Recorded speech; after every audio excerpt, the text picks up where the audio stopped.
Browns back at it here this week, getting ready to go to Detroit and face the Lions on Sunday. And of course, one of the big topics is this offense. And a big part of that offense, Mary Kay, is Joe Flacco and Jeudy getting on the same page, making it look more like it looked when Joe Flacco was slinging the ball to Amari Cooper back in 2023. And we had an opportunity to hear from both of those guys today. And part of it is like you don't want to force it, but also I think they both understand that for this offense to be what it needs to be, those two have to get working together. They really do. Right now, through 3 games, Jeudy only has 10 receptions. That's really not going to cut it. Now, if they had been scoring 30 points a game and he only has 10 receptions, well, maybe that's okay. But they have been scoring 15 points a game, and they're down at 30th in the NFL there. So we see where the problem is, but it's not going to be that easy to fix it because Joe can't force it. They don't want him throwing interceptions. If it's not there, they want him to throw it away, check it down, and those kinds of things. But there have been times where Jeudy has been open and Joe has missed him. So they have to continue to work together. And I think, once again, this is a function of not enough time on task in camp. And Ashley, some of it too could just be life as that number one receiver on a team that doesn't have a lot of proven guys elsewhere in that receiving core. I mean, Jerry talked about this last year a little bit too.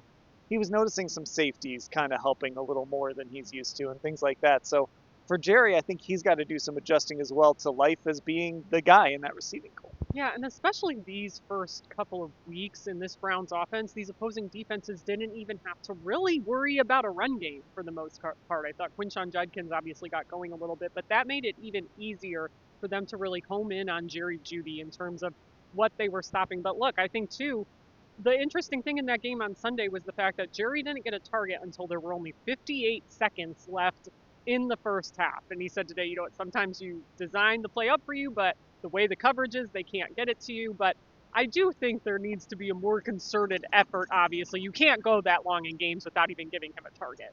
Now, on the injury front, Denzel Ward did not practice today. He's dealing with a shoulder and a toe injury, so that's something we're monitoring here with him not being on the practice field. Jack Conklin was back on the practice field, so that's good. Joe Bitonio on the practice field. But Mary Kay, really, Denzel Ward is the guy we're keeping an eye on because those other guys are slowly working their way back. Or, of course, Joel played on Sunday, so you expect him to continue playing even with that back.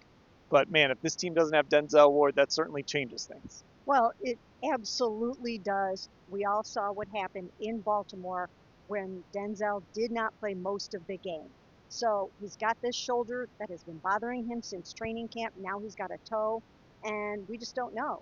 Kevin Stefanski said they're going to take their time, they're going to look at it, and it's kind of day to day with him. That doesn't sound that great to me. You know, that doesn't sound like, oh, yeah, he'll be fine, because sometimes Kevin does tell us that on a Wednesday. So we just don't know how that's going to go. And we also know that when the Browns get down into their depth at cornerback, they start to struggle a little bit. Cam Mitchell, who gave up 3 touchdown passes to the Ravens, wasn't even active last week. So you really don't want it to be Greg Newsome and the others. We all know that Martin Emerson is out for the season. So they really need to get Denzel back if they can. And it is worth noting that Wednesdays is usually a day when Denzel Ward is at the podium, and he was not at the podium today. So just another one of those things you keep an eye on. And Ashley, of all the weeks to maybe be shorthanded at corner, Jamison Williams, Amon-Ra St. Brown, you got to deal with Sam Laporta. You got to deal with those 2 running backs. Jahmyr Gibbs is such a good pass catcher. Like, so many weapons on this Lions team. You want to have a full stable of cornerbacks. You do, and again, I think the Browns' recipe, if they are to pull an upset in this game, is really going to be that front of that defense getting after Jared Goff because of all of those weapons he has. It's like, how do you pick what to stop? You kind of have to stop at the point of attack. But if they are not able to have Denzel Ward, that obviously would be a huge, huge blow because he just does so much for this football team, and no matter what his matchup is or who they are playing. Now, some more good news for Andre Szmyt, who, of course, hit the longest walk-off field goal in Browns history with that 55-yarder on Sunday. Of course, Ashley told you about what he was dealing with his mom. It has been a whirlwind for him, really going all the way back to just before training camp. But Mary Kay, more good news for him. Special Teams Player of the Week after that walk-off kick. And just a well-deserved award for a guy that's been through so much adversity on and off the field. It really is, and good for him. And what a great story Ashley wrote about him. And really, it is amazing the turnaround that he's had since week 1 when he missed those 2 kicks, and a lot of people were calling for him to sit down the next game. The Browns stuck with him.